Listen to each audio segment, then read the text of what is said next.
Additional port movement. So before we had the rules where once one ship moved, the whole port couldn't do anything. So you had to be very careful how you move units. So what I added was that you can move units out and units back in, and you could still move the unmoved units that were in the port from going out again. So like in this case, I moved the Houston out and then back in, and you can see that the operation points have changed to white, meaning that you still had ships that can move out. And now when the subs move out, they still retain their operation point remaining, but the unit is left behind that moved in and out of the port. Now once a unit does move to a port, it uses all its operation points. It can't leave out again. So this is a feature to allow a little bit more flexibility for players in naval assets.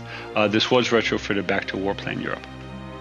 In WarPlan Pacific, we introduced an ability for HQs to be on fleets and still have their 5 hex radius range affect command. So you can have, say, this HQ fleet over here, this fleet over here has an HQ, be offshore, and if you had land units in the Philippines, their commander's factor, their commander would still influence the land combat that goes on over here.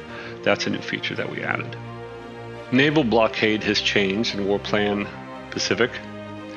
For any single hexes, small islands, which are these kind of hexes here, like Truk or Ponape or Guam or Saipan or Pagan, a single naval group can blockade supply to that port.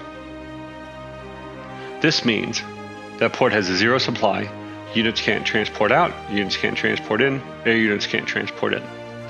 We also changed some of the math features to where a port is still a port, but this symbol right here where you have an airfield and a 1 means that this is a 1 port. I'm also going to add an icon to signify large naval ports like Rabaul.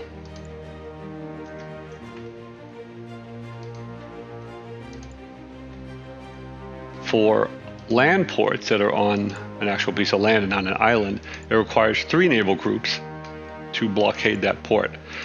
Now, if the landmass actually has a main supply source, that won't work because they will draw their supply from the main supply source. For example, Japan. But in places like the Philippines, where there is no main supply source, the Japanese can easily block Legazpi, Manila, Linguayen, forgive me if I mispronounce these, and Apari, and prevent any of the Filipinos or Americans from getting supply, and the units will slowly start running out.